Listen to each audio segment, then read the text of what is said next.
I never wanted to be a hero, and I certainly never imagined I would be the one to tell this story. My name is Jack Winters, and I was the only survivor of the bomber mission Wings of Fate. I don't know if this is a blessing or a curse. Sometimes at night, when the wind whistles through the cracks in the window, I can almost hear the muffled screams of my crew, the sound of despair that only I have witnessed. It was April 1943, and the heat in the Libyan desert seemed to burn to the bone.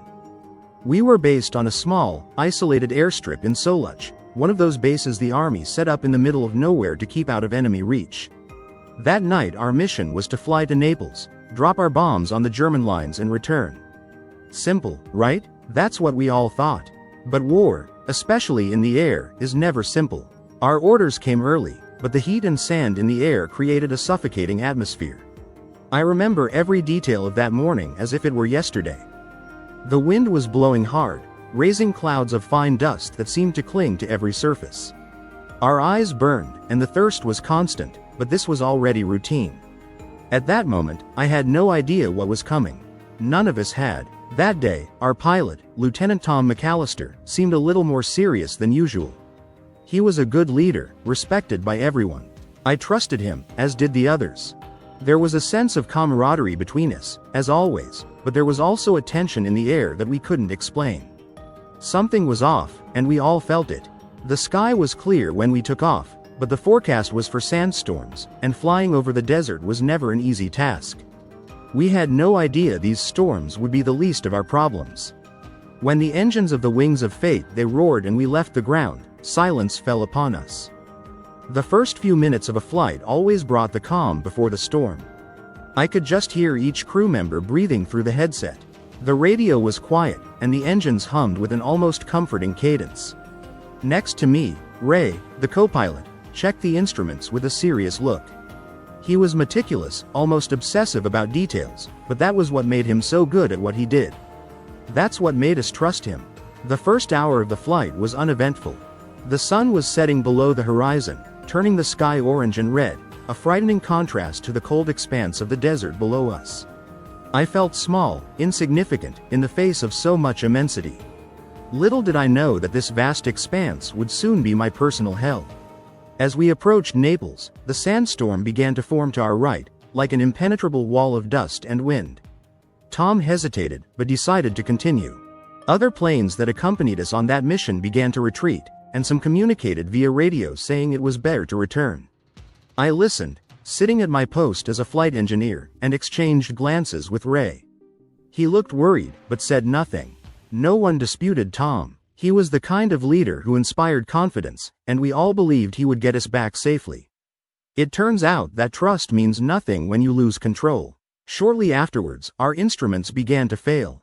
The automatic locator stopped working, and the radio started emitting static. Ray fiddled with the controls, trying to recalibrate, but it was useless. We were completely blind. "We're off course," Tom muttered. It was the first time I felt a chill down my spine on that mission. The desert, with its endless dunes, offered no points of reference. It was an expanse that seemed to spin in circles, and we were in the middle of it.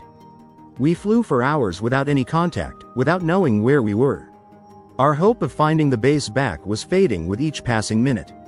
"We have to go back," Ray said finally, his voice breaking over the radio. But Tom was determined to move forward, even with the uncertainty in his eyes. Fuel was starting to run low, and the darkness of night swallowed the horizon. None of us knew that at that moment we were flying directly to our final destination. "Get ready," Tom said calmly, as if he already knew what was coming. The sandstorm surrounded us now, a gray wall that blocked all visibility. No navigation, no contact. We were flying blind, completely at the mercy of luck. And luck was not on our side. At some point, late in the morning, Tom made the decision that would change everything. "Let's jump," he said, with a firmness that made me freeze. I looked around, seeing panic taking over my colleagues. Jump? In the middle of the desert? But it was either that or risk an uncontrolled, forced landing. The decision has been made. One by one, we prepared to jump into the dark, not knowing where we would land or if it would be the last time we would see the ground. I gritted my teeth, adjusted my parachute and jumped.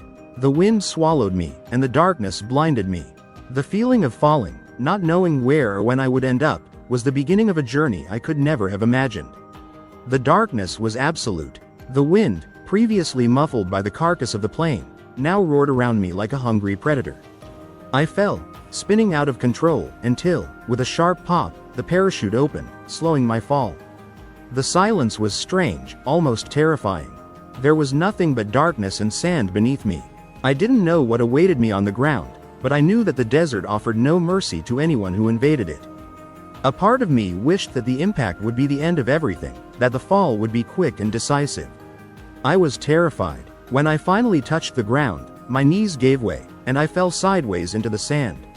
At first, the heat radiating from the surface scared me, but I soon realized that the worst was yet to come. The wind cut through my exposed skin, lifting grains of sand that entered my eyes, mouth and ears. I staggered to my feet, removing my flight helmet and frantically pulling on the parachute cords to retrieve it. I didn't want him to drag me away, and even though I didn't understand exactly where I was, I knew I needed to be in control of something, anything, in order to not completely lose my mind. I looked around, but the darkness of the desert was too thick. I saw nothing but shadows and the faint glow of stars above me. My senses were heightened by adrenaline, and fear was beginning to take over. Were there others around? Had someone else landed nearby? Tom? Ray? I called, my voice weak, immediately being devoured by the sound of the wind. It was impossible to hear any response, and a suffocating feeling of isolation began to grow inside me. My first reaction was to check my survival kit. The instructions in case of a fall were always clear: remain calm, assess the situation and, above all, wait. But it was hard to follow that logic when every fiber of my being was screaming to run, to find the others.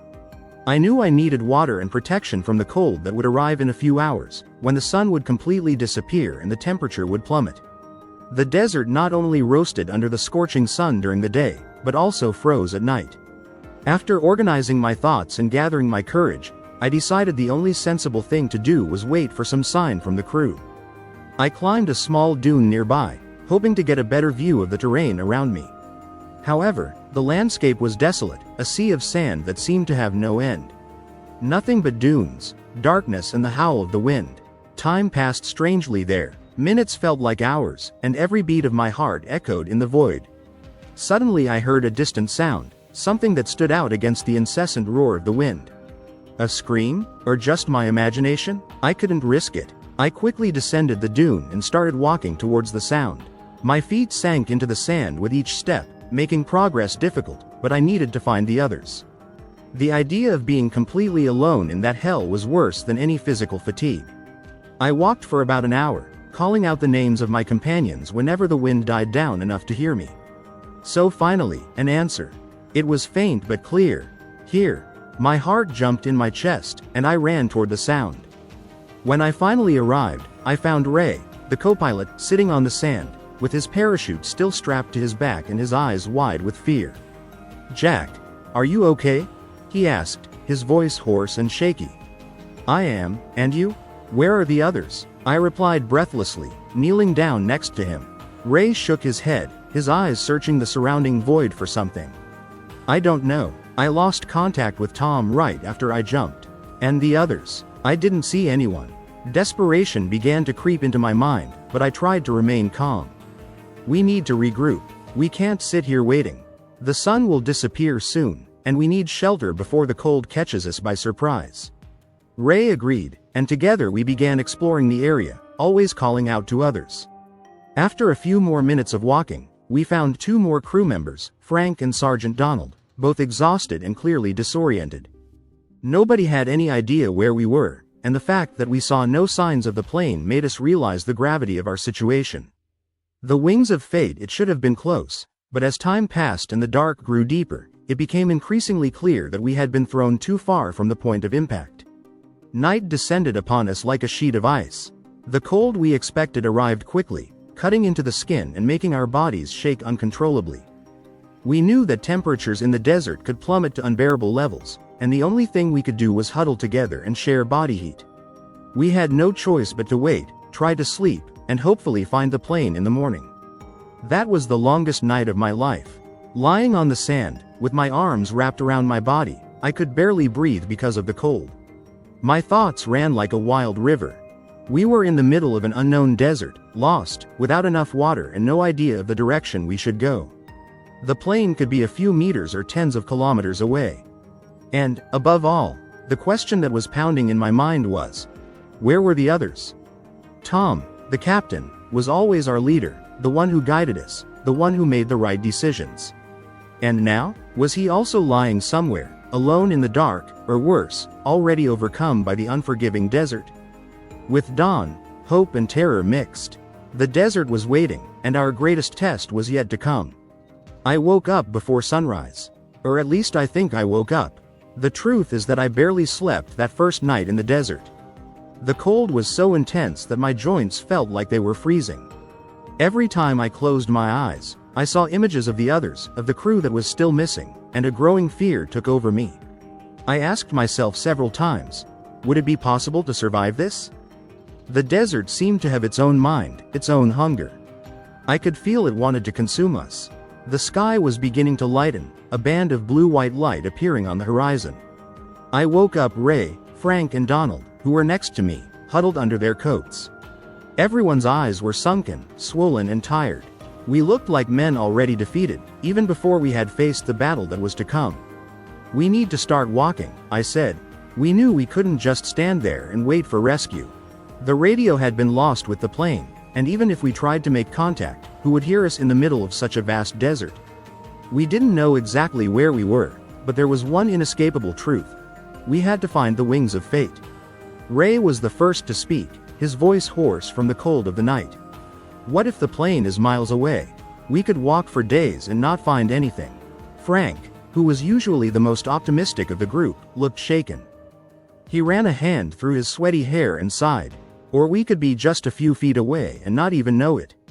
If we stay still, we're going to die here. I know we will. Desperation was beginning to creep into the conversations, but there was no option but to continue.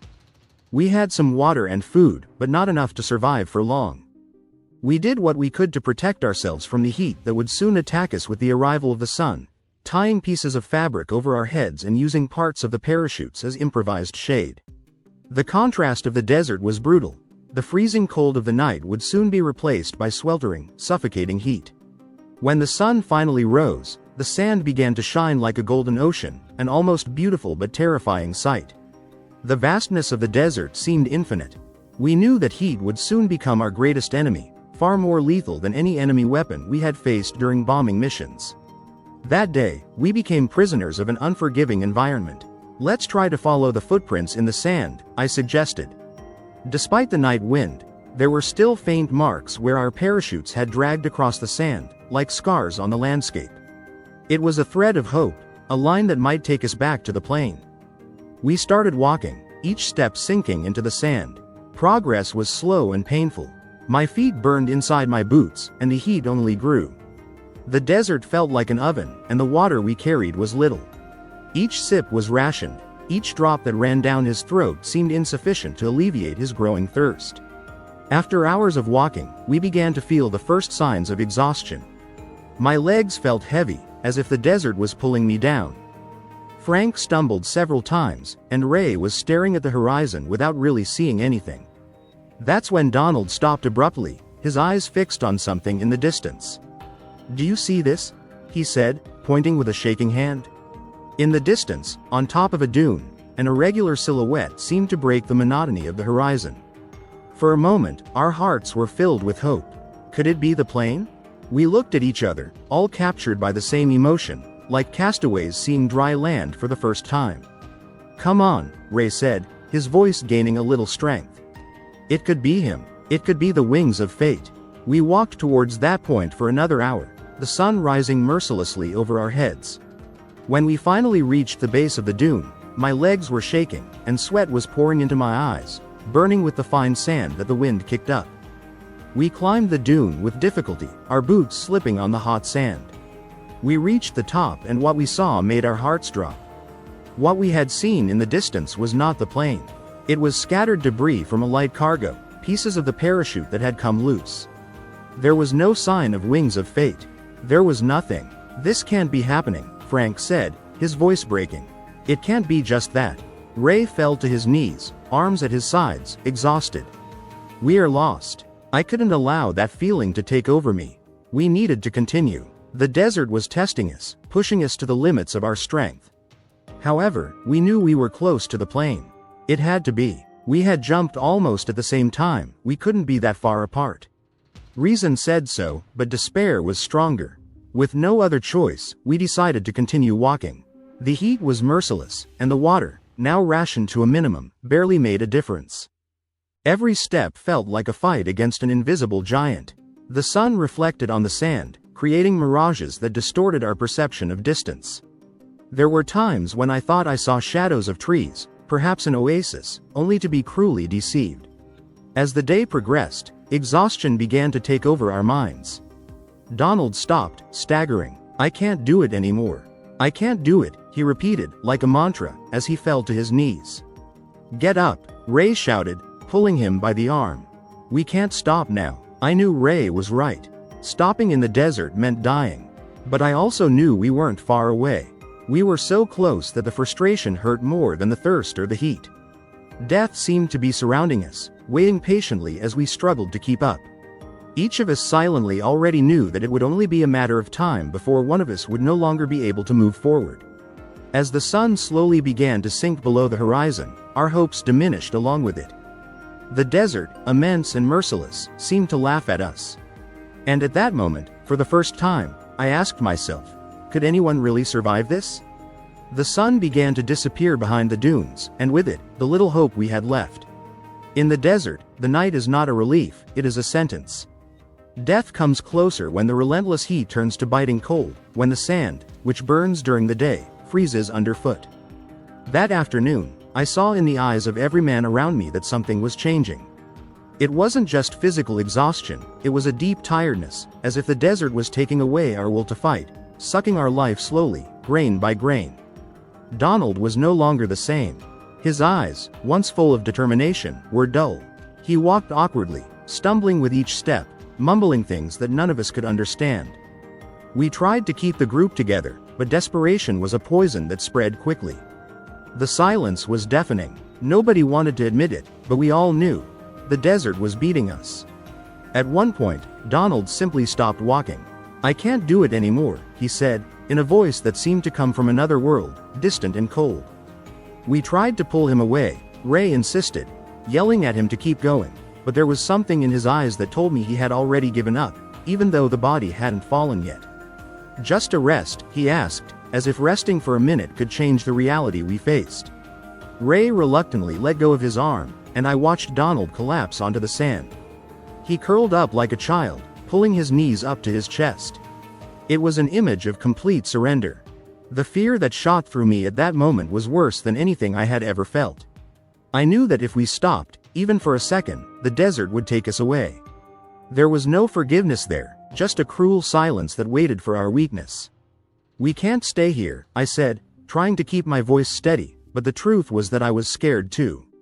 The heat of the day had disappeared, and the cold was beginning to envelop us, like a predator that patiently waited for its prey. Donald, we have to keep going. If we stop, we won't get out of here alive. I'm not going anywhere, Jack. He spoke without anger, without despair. It was a cold and resigned observation, like someone who had already accepted the inevitable. I looked at Ray and Frank, waiting for them to say something, to try to convince Donald to continue. But the two just looked at the ground, defeated. It was at that moment that I realized, it was no longer the desert we were fighting against, it was ourselves. The desert didn't need to kill us. He just needed to wait. We decided to move forward, leaving Donald behind. The decision was terrible, it tore my heart, but we knew that if we stayed, we would all die. I promise we'll be back, Ray said, holding Donald's shoulder, as if he wanted to believe it made a difference. But the truth is, none of us knew if we would actually come back. We continued walking, with our steps dragging and the silence even heavier. Donald remained behind, a small, solitary figure, until he disappeared into the shadows of the dunes. The wind was blowing, kicking up little gusts of sand that seemed to whisper, mocking our situation. Every grain that touched my face felt like a reminder that we were alone. I could feel the death all around us. Not as a physical presence, but as an idea that crept into our minds, a sense of inevitability. Frank started talking to himself, mumbling about his home, his family, as if he was trying to remember things that would keep him grounded in reality. It was a desperate attempt to not lose his sanity, but I could see that he was also on the verge of collapse. Time stopped making sense. What were minutes seemed like hours. The horizon didn't change, it was always the same. An infinite strip of sand that kept us prisoners of its vastness. Each step was more difficult than the last. My feet burned, and my legs felt so heavy that it felt like I was carrying the weight of an entire world on my shoulders. Suddenly, Ray fell to his knees. It wasn't a stumble, it wasn't an accident. He just fell, as if his body had shut down. I ran over to him, my muscles screaming in pain, and knelt down beside him. "Get up, Ray, please get up," I begged, holding his arm. He looked at me, but his eyes were empty, as if he wasn't there anymore. I can't do it anymore, Jack." Those words were like a knife slowly entering my chest. Frank approached, staggering, breathing heavily. "Jack, we need to stop. Just a minute." I knew what that meant. Stopping in the desert was not resting. To stop was to die. But I couldn't say anything. I was also on the verge of breaking down, and the last thing I wanted was to face the reality that there might be no hope left. We stayed there, the three of us, motionless. The cold of the night descended on us quickly, and the silence was disturbing. I could hear my own breathing, the irregular beat of my heart, and the sound of the wind that seemed to whisper ancient secrets, secrets that I didn't want to understand. "We're going to die here," Frank whispered, as if admitting something we all already knew but no one had the courage to say out loud. I wanted to scream, I wanted to fight against it, but I had no strength left. We were so lost, so far from any hope, that death seemed the only certainty. But then something changed, something on the horizon, a shadow? Maybe it was just a mirage, or maybe desperation was playing tricks on me, but I swear I saw something. "There," I said, voice hoarse, pointing to what appeared to be a dark spot against the already darkened sky. Ray raised his head, eyes half closed, trying to see. Did you see something?" I wasn't sure, but in that moment, any spark of hope was better than the darkness that swallowed us. "Come on, we need to get there." It was a desperate, perhaps foolish, decision. But the alternative was to sit and wait for the end. And I wasn't ready for that yet. When I pointed to that dark spot on the horizon, I didn't know if it was real or a mirage. In the desert, your eyes and your mind deceive you, play with your deepest desires, and at that moment, all I wanted was to survive. Still, something inside me begged to believe that this vision was our salvation. And it was this small spark of hope that drove us to continue. Ray could barely stand. I supported him, pulling his arm over my shoulders, trying to distribute the weight that he could no longer carry alone. Frank, staggering beside us, stared blankly into the distance, without saying a word, as if his own voice were a luxury he could no longer afford. Our legs felt as heavy as lead, each step felt like torment. The sand offered no rest, it pulled us down, as if it wanted to swallow us with every movement. The cold was beginning to intensify, and I knew that if we didn't find shelter soon, the night in the desert would kill us. The temperature would plummet quickly, and without something to protect us, we would be overcome by the ice. "Jack," Ray's voice broke the silence, weak and almost lifeless. I can't go on." I stopped, still holding him tightly. I looked at him, his face sweaty and pale, his eyes tired. But inside me, something refused to accept it. Ray was my friend. He was a brother to me. From the moment we stepped foot on that base together, he was always by my side. And now, seeing him on the verge of giving up was like feeling death hovering closer than ever. "Yes, you will continue," I said, with a firmness that I didn't even know where it came from. "Let's get out of here. We're close, Ray, we're so close." But he just shook his head, eyes slowly closing. "No, Jack. You have to go. Let me stay. I just need to rest." I wanted to scream. I wanted to shake him, bring him back to reality. But deep down, I knew. His body couldn't take it anymore. I felt the same way in mine. But if he stopped there, if he let his body give in, he would never get up again. "I'm not going to leave you behind, Ray. Do you listen to me?" I said with a shaking voice, fighting back the tears that insisted on coming. I knew what would happen if we stopped. I knew we would lose another one of us. And the thought of continuing alone, without my friends, without my crew, was unbearable. Frank was further ahead, walking aimlessly, almost in a trance. He was already lost in his own thoughts, and I feared he was close to giving up too. The desert transformed us. He ripped away our hope and left us on the brink. Each of us was dealing with this in different ways, but the result always seemed to be the same: resignation. Acceptance that this could be the end. Holding on to Ray with all the strength I had left, I continued. Step after step, dragging them both through that endless expanse of sand. And the spot on the horizon was still there, motionless, daring us to reach it. We didn't know what it was, but it was our only hope. It was all we had. I could hear Ray's breathing getting weaker, and each time he took a breath, it seemed more labored. He mumbled things I couldn't understand, his body weighing more and more against mine. I couldn't let it fall. I couldn't lose another one. Please, Ray. Just hold on a little longer, I whispered, tears streaming down my eyes, mixing with the sweat and sand on my face. Don't give up now. I need you. My words were as much for him as they were for me. I was on edge too, but the thought of losing Ray was unbearable. I needed something, anything, to keep my mind focused, to keep me from giving in to despair. And Ray, with his incoherent mumbling, was still my anchor. What happened next was so sudden that it took a few seconds to process. What we thought was just a speck on the horizon began to take shape. It wasn't a mirage, there was something there. A piece of metal gleamed dimly in the dusk light, almost hidden by the sand but unmistakable. It was the plane, Wings of Fate. There it is, I said, more to myself than to Ray. A new wave of adrenaline coursed through my body, giving me strength that I thought had already been exhausted. I pulled him along, and together, with Frank following silently, we began to crawl toward the wreckage of our bomber. When we finally arrived, the shock was immediate. The plane was almost intact, partially buried in the sand. It was like a ghost, a reminder that we had crossed the sky in that machine, believing we would return home. But now, he was here, just as broken and lost as we were. Water. There has to be water, I thought. We had left supplies on the plane, water and food that could save our lives. With shaking hands, I began frantically digging into the fuselage compartments, feeling the sand get under my fingernails. Every second felt like an eternity. And then, finally, I found it. I held the bottle of water as if it were the most precious treasure. I knew I needed to ration, but at that moment, all I wanted was to drink until I wasn't thirsty anymore. Frank, who until then had remained silent, approached, his eyes empty but still with a spark of life. I offered him the bottle, and he took small sips, almost reverently. Ray, now lying near the fuselage, could barely move. I lifted him high enough so he could drink some, and he took a weak but grateful sip. The silence returned, but this time it wasn't oppressive. It was a survival silence. We had found the plane. We had found the water. But as we drank and tried to recover, a new question began to form in my mind. Would we really survive the desert? Or was this just a momentary respite, a respite before something worse? I didn't know the answer.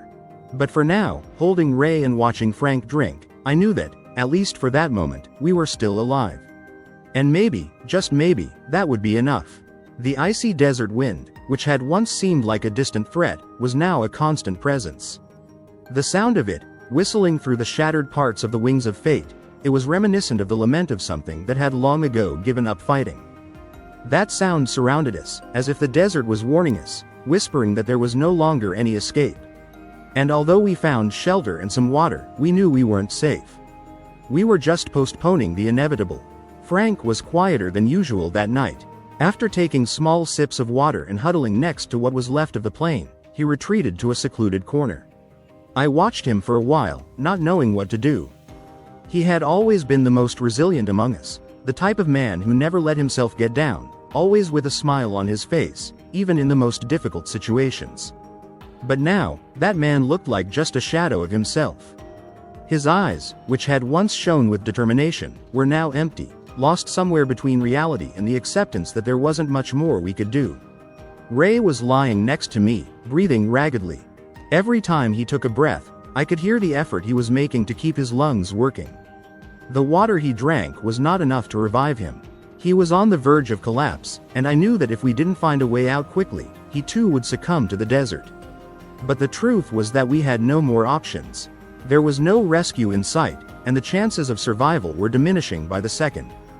"Frank?" I called, trying to bring him back to reality. But he didn't respond. He remained motionless, with his arms around himself, staring into the darkness. Something in him had changed, something beyond physical exhaustion. It was as if, suddenly, the fight had lost meaning for him. I decided to get closer. I walked towards him with slow steps, each movement hampered by the cold and the sand that seemed to accumulate in every part of my body.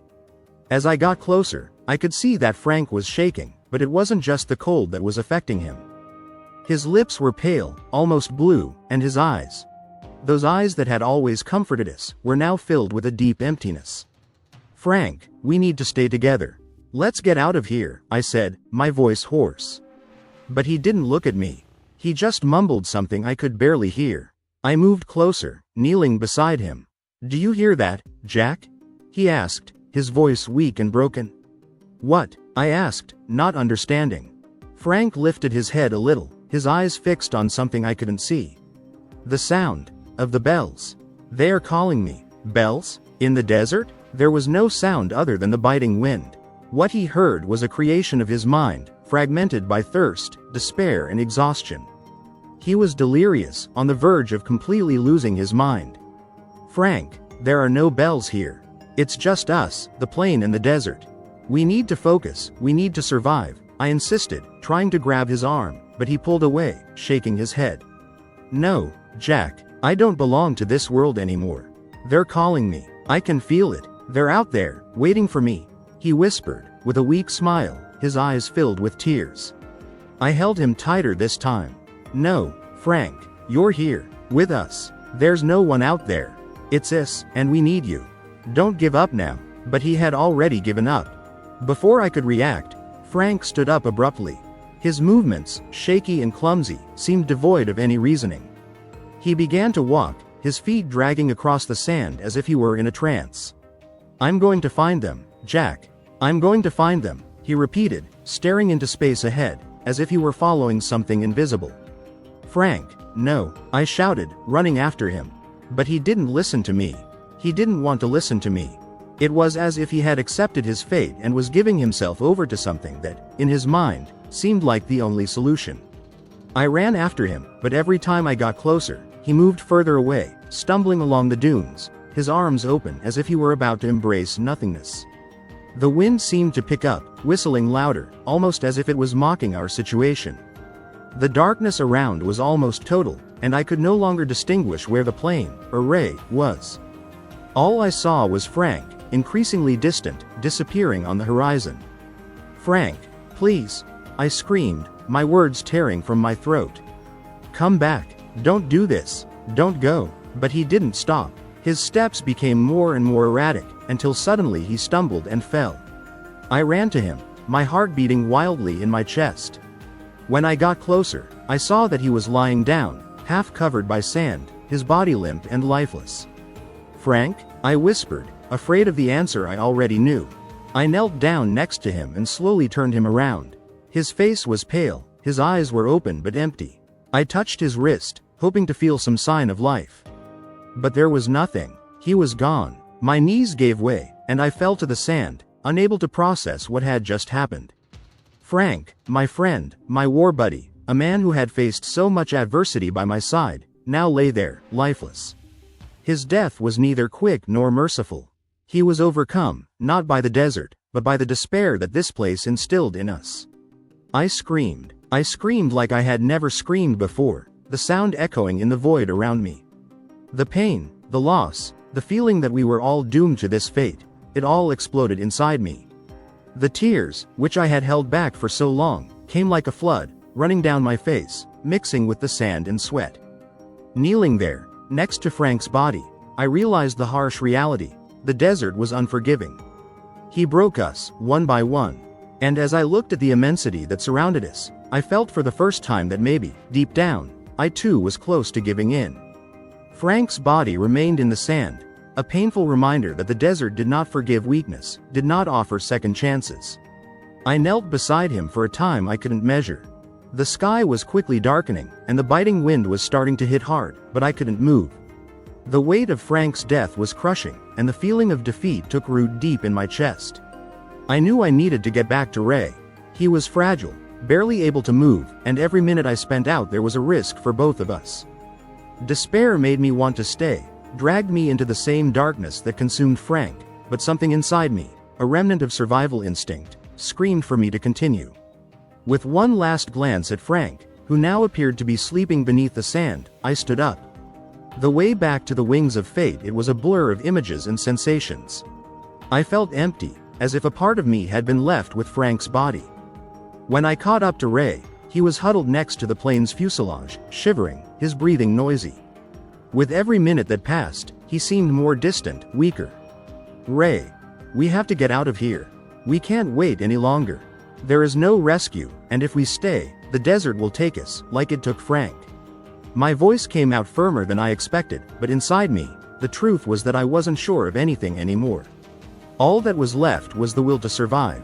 Ray looked at me with dull eyes, as if he was trying to understand what I was saying. He knew what I wanted to say, but he didn't have the strength to argue. There was no choice anymore. Either we left now, or we would die there. There was no other way. "How?" he whispered, his voice weak and hoarse. "We have nowhere to go." I thought for a moment. The desert stretched out in all directions, a vast expanse that swallowed us at every step. But instinct said to move on. It was better to die trying than wait for the inevitable. We have to walk north. The base is there somewhere. If we can head in that direction, maybe, just maybe, we'll find a village, or another detachment. We can't stand still. I knew it was a long shot, but it was all we had. We gathered what was left of water, some rations that were still intact, and covered our heads with pieces of the parachute, trying to protect ourselves from the sun that would soon punish us again. I helped Ray to his feet. He could barely stand, but with my support, we started walking. The first hour was the hardest. Every step felt like a battle. The sand sank beneath our feet, and the heat began to rise as the sun rose. I could feel the sweat running down my face, and every sip of water we took was like liquid gold, but we knew we were rationing to survive another day, maybe 2 or 3 more hours. Ray was breathing hard next to me. Every time he stumbled, I pulled him back, forcing him to continue. I couldn't let it fall. I couldn't let him give himself away, like Frank. And so, we followed, step by step, through that scorching hell. The sun was now directly overhead, and the heat was unbearable. My clothes stuck to my body, and the sand burned under the soles of my boots. It was as if the desert wanted to melt us, absorb our will and our bodies all at once. In the distance, figures distorted by the heat made mirages appear, like oases that never existed. The brain began to betray us, to create false hopes. I knew that if I fell into that trap, we would be lost. We needed to focus on just one thing: continuing. Several hours passed, or so it seemed. Time in the desert does not have the same logic as the rest of the world. It stretches and compresses, always plotting against you. The heat sapped our energy, and I felt my body weaken. Ray could barely speak. His mouth was dry, and his chapped lips were beginning to bleed lightly. He mumbled incoherent things, his mind on the verge of collapse. I asked myself several times if we were heading in the right direction. The compass had been lost in the fall, and now all we had was a sense of direction based on what we knew, or believed we knew, of the terrain. But the truth is that, in the desert, everything is similar.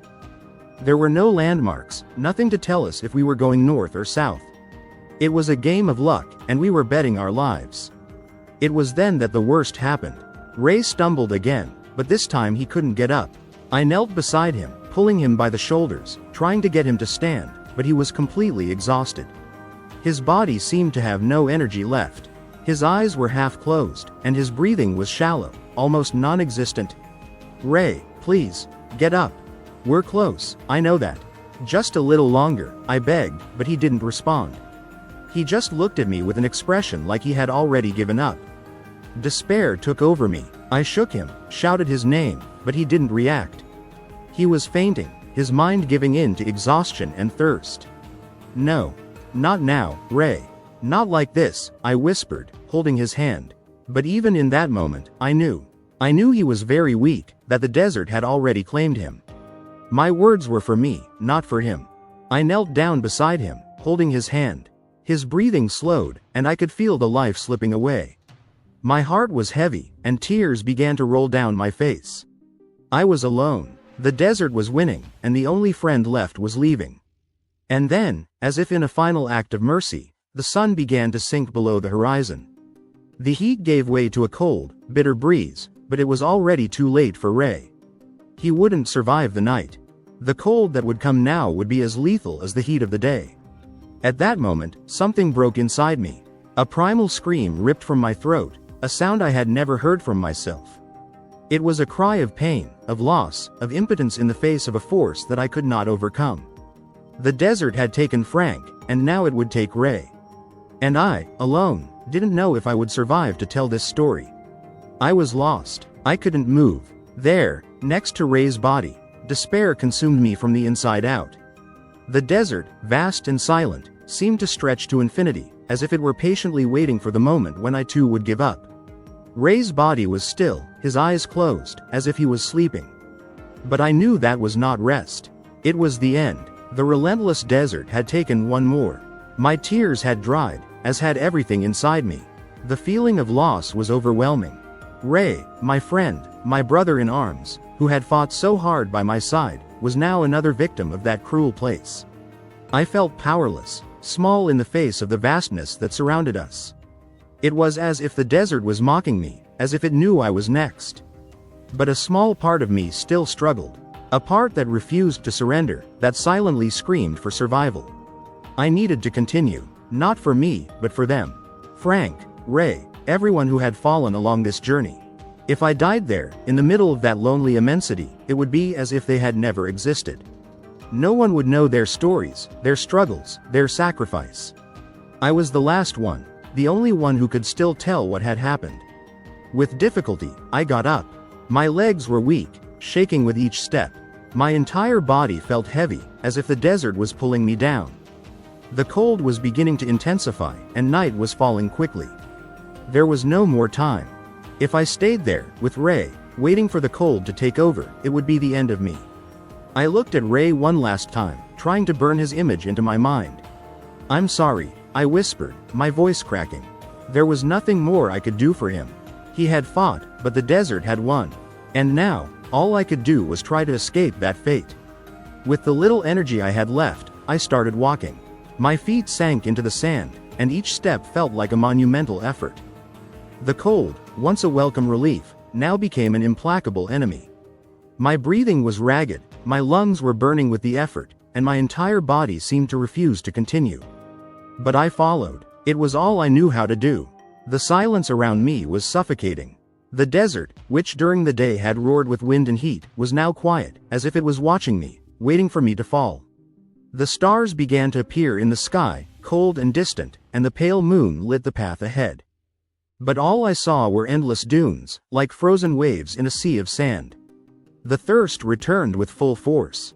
My body was begging for water, but I knew I had nothing left to offer. Every sip I had taken before was calculated, every drop rationed. But now, there was nothing left. The heat of the day was still reverberating through my body, and my mouth was so dry it felt like it was made of paper. My heart was beating fast, and I felt like I could faint at any moment. And then the hallucinations began. I had already heard about that. Soldiers who get lost in the desert are often tormented by their own minds. Despair creates visions, mirages, forms that seem real, but are just the manifestation of the collapsing body. And I knew, at that moment, that my mind was beginning to betray me. I saw Frank first. He was in front, standing still, looking at me. "Jack," his voice echoed through the wind, soft, as if he were calling me close. He smiled, as if he were at peace, as if he was waiting for me. "Come on, Jack, you don't have to fight anymore." I shook my head, trying to shake that image away. I knew it wasn't real. Frank was dead, buried under the sand. I had seen his body fall. And yet, he was there, calling me, inviting me to give up. I continued walking, ignoring the whispers that the wind brought. But then, I saw Ray. He was standing on the other side of the dune, with a gentle smile. "You can't leave us, Jack," he said, his voice calm. "We're all here, waiting for you." My eyes filled with tears. I wanted to believe. I wanted to run to them, join them and end this unbearable pain. But deep down, I knew it was the desert playing with me. The desert was trying to break me, trying to make me give up. "You're not real," I screamed, my voice echoing in the void around me. You're dead." But the figures did not disappear. They just remained there, smiling, peaceful, as if they knew something I didn't know. I felt weak, so weak. The desire to give up was immense, and my body was on the verge of collapse. Maybe if I lay down, if I stopped fighting, the pain would go away. Maybe I could find the peace they seemed to have. I walked a few more steps, but my legs finally gave out. I fell into the sand, face against the hot ground, feeling the rough sand on my skin. I couldn't get up anymore. My body was exhausted. The cold began to envelop me, like an invisible blanket that pulled me into a sleep from which I would never wake up. As I lay there, the vision of Frank and Ray still looming over me, something unexpected happened. In the distance, I heard a sound. A different sound, something that wasn't the wind or the whisper of the desert. An engine. I didn't believe it the first time. I thought it was another hallucination, another trick of my desperate mind. But the sound continued, getting louder and louder. And then, little lights on the horizon. Faint, distant, but real. A line of lights, like headlights. I dragged myself, trying to get up, but my legs wouldn't respond. Despair took over. I pounded the sand with my fists, screaming for help. Here. My voice was a faint, barely audible whisper. But I continued. I screamed with every ounce of strength I had left in me. The lights continued to advance. My heart beat uncontrollably. Would it be possible? After all, would there be a rescue? "Please. Don't leave me," I whispered, without the strength to continue screaming. The cold was consuming me. My vision began to darken, the lights on the horizon becoming distant, indistinct points. Before I completely lost consciousness, I had one last vision of Frank and Ray. They were still there, smiling. But now, they weren't calling me. They just watched me, and then, silence. Darkness completely enveloped me, as if the desert had finally won its battle. I was conscious, but it was a type of consciousness that no longer belonged to my body. It was as if I were floating between two worlds, caught on the thin line between life and death. I didn't know what was real anymore. The distant lights, the sound of the engine, it could all have been just another trick of my desperate mind. I woke up in a different place. The smell of the desert was still present, but there was something else, a metallic odor, perhaps oil, perhaps machinery. My eyes felt heavy, and my eyelids trembled as I tried to open them. The voices around me were muffled, as if they were coming from somewhere far away, but I could feel them. There was movement, there was life. "He's breathing." But barely, a male voice murmured, thick with exhaustion. "We can't wait much longer, he needs urgent medical attention," another voice, female this time, said urgently. My hands felt heavy, and my mind was still struggling to comprehend what was happening. There was a feeling of heat, but this time, it wasn't the abrasive heat of the desert sun. It was an artificial, enveloping heat. I was lying there, protected from something, but the truth still didn't make sense to me. I tried to move my fingers, then my hands, and a jolt of pain shot through my body. My arm was bandaged, the skin covered in wounds I didn't even know I had. The pain was like a huge wave that swept through my body. I wanted to scream, but my voice wouldn't come out. It was just a hoarse moan, something faint and almost inaudible, but enough to get the attention of the people around me. "He's waking up," the woman exclaimed, her voice now close. I felt a hand gently rest on my shoulder, and for the first time, something inside me began to understand that I had been found. The desert had not taken me. There was a rescue, real and tangible. They had found me. With a monumental effort, I opened my eyes. The light hit me like an explosion, forcing me to close them again. After a few seconds, I tried again, blinking several times to get used to the brightness. What I saw seemed surreal to me. It was inside a military vehicle, a kind of rescue truck. There were people around me, soldiers in worn-out uniforms, and for the first time in days, I was under a roof. "You're safe now," said the man to my left. His eyes, despite being tired, expressed something I hadn't felt in a long time: compassion. "We found you just before dark. A few more minutes, and it might have been too late." I tried to speak, but my mouth was dry, my tongue was swollen, and the words seemed stuck somewhere deep inside me. All that came out was a low noise, something that didn't make sense even to me. "Don't try to talk now," he said calmly. "You're dehydrated, and your body has suffered a lot. We're going to take care of you." My mind, however, couldn't stop thinking about Ray and Frank. Where were they? Did they? No, I knew. I knew they were no longer there to be rescued.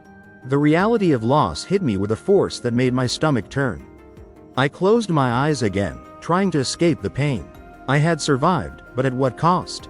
As the vehicle rocked gently, the woman, who I could now see more clearly, brought a bottle of water. "Take a sip," she said, bringing the bottle closer to my dry lips. I drank slowly, each drop of water running down my throat like it was the first time I'd drunk in days, and maybe it was. The taste was almost sweet, and it brought me a brief sense of relief, but my body was still in shock, exhausted, sore. They covered me with a thermal blanket, and the heat felt comfortable this time. I knew I was far from out of the woods. The battle for my physical survival was just beginning. My muscles were tense, my skin marked by the sun and sand. But the worst thing was the emptiness inside me. I had survived the desert, but I had lost my friends. As the vehicle moved through the desert darkness toward what I assumed was a base, my thoughts turned to Frank and Ray. I hadn't buried them, I hadn't saved them. And it weighed me down like an anchor, dragging me into an emotional abyss. Memories of the last few days came back in flashes: the plane crash, the wandering footsteps across the desert, the visions of Frank and Ray calling me, and their deaths. Their deaths I couldn't stop. The man next to me seemed to sense my internal conflict. He watched me closely, perhaps used to rescuing soldiers in extreme conditions. "Your friends?" he asked in a low voice. I couldn't respond immediately. The words were stuck, and the pain was too deep for me to express. But finally, with a tremendous effort, I whispered, "They didn't make it." There was a heavy silence in the air after my answer. The soldier nodded respectfully and lowered his head for a moment. "I'm sorry," he said. "We did our best to find everyone. You were lucky to survive." But at that moment, the word, luck, meant nothing to me. I felt empty, as if the only reason I was alive was to carry the burden of their deaths. Surviving no longer felt like a victory, but a sentence of eternal remembrance. The rest of the trip was shrouded in silence. I heard the noise of the engine, the wind outside, but my mind was distant, caught up in the images that now haunted my every thought.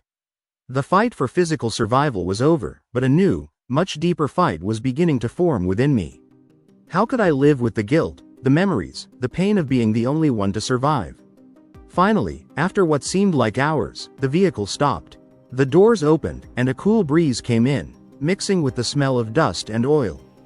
I was carefully lifted out of the vehicle, my feet touching solid ground for the first time in days. The military base was in front of me, bright lights illuminating the courtyard, men and women running from one side to the other, busy with their routines. But to me, everything seemed distant. I was there, yes, but at the same time I wasn't there. A part of me had remained forever in the desert, along with Ray and Frank. As they took me inside to treat my injuries and dehydration, I asked myself, how do I move forward after all this? How to tell what happened? And, above all, how to carry the weight of being the only one to return?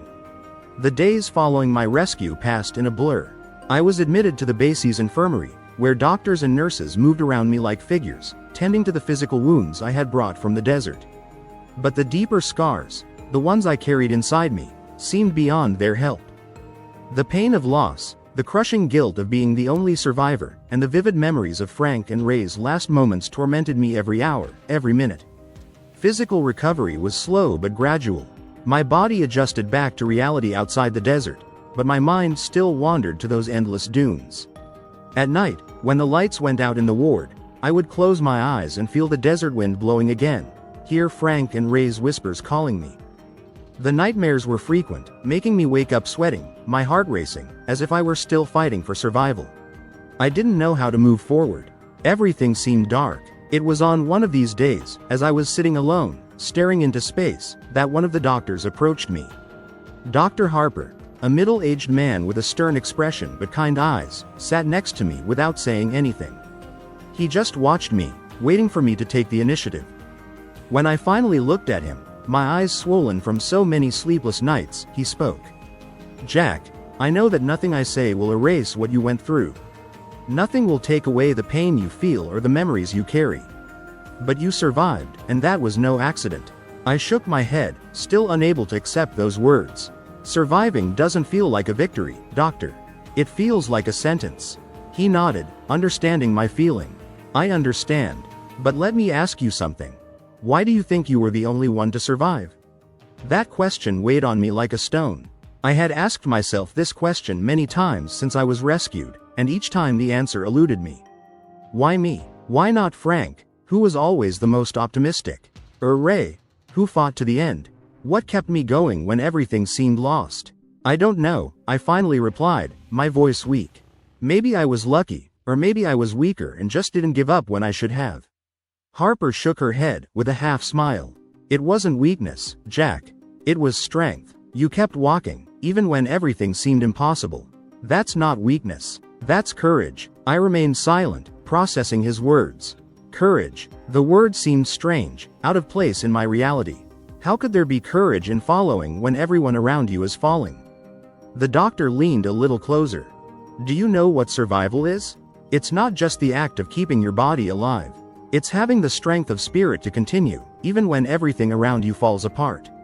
And sometimes, it's the struggle to move forward that leaves us. It gives you purpose. You survived, Jack, and now the question is no longer why you were the only one, but what you will do with that survival. Those words stayed with me. What would I do with my life from now on? I had a chance to continue, to live, to honor the memory of Frank and Ray. I couldn't let them disappear as if they had never existed. They fought, dreamed and lived with courage. And I was the only one who could make sure their stories weren't forgotten. The day I was discharged, the sun was shining brightly in the sky. The heat was intense, but no longer like the oppressive heat of the desert. It was a heat that reminded us of life, of rebirth. I walked out of the ward with hesitant steps, feeling the sunlight warming my skin. For the first time in a long time, I didn't feel scared. I just felt a need to keep walking, to move forward, because life, no matter how hard and painful it was still waiting for me. That first step out of the infirmary was symbolic. I knew that emotional recovery would take time, perhaps my entire life. But I also knew that the desert, cruel as it was, had taught me something. He showed me the value of resilience, the importance of following, even when all strength seems to abandon you. As I walked through the base courtyard, images of Ray and Frank came into my mind. I saw them smiling, like those early days when we were just young soldiers, full of hopes and dreams. And it was there, under the hot sun, that I understood something fundamental. Their lives had not been in vain. Your struggles, your hopes, your memories, all of it would live on through me. And that was a responsibility I was finally ready to shoulder. The journey through the desert had changed me, in ways I was still discovering. But instead of just being a scar, it would become part of who I was, not as a mark of pain, but as proof that, even in the most extreme circumstances, the human spirit has the capacity to endure. Survival, I realized, was not just physical. It was an ongoing battle within us. It was finding meaning in the things we lost, the pain we carried, and the scars we gained along the way. It was about accepting that although we can never erase what happened, we can turn it into strength, into motivation to move forward. Frank and Ray were gone, but they were still with me, every step I took, every decision I made. And the desert, which almost defeated me, ended up showing me that as long as there is a reason to continue, there is always hope. And at that moment, I understood. Surviving is not the end of a fight, but the beginning of a new journey. Life is full of challenges and we are often tested in ways we never imagined. We may fall, we may lose, but we can always get back up. True strength is not in never falling, but in having the courage to get up, over and over again, until we find our way. The scars we carry are reminders of what we resisted and, in the end, they're what make us stronger. Surviving is, above all, a choice to continue, to move forward, and to transform pain into something greater. Into life, into hope, into a new beginning.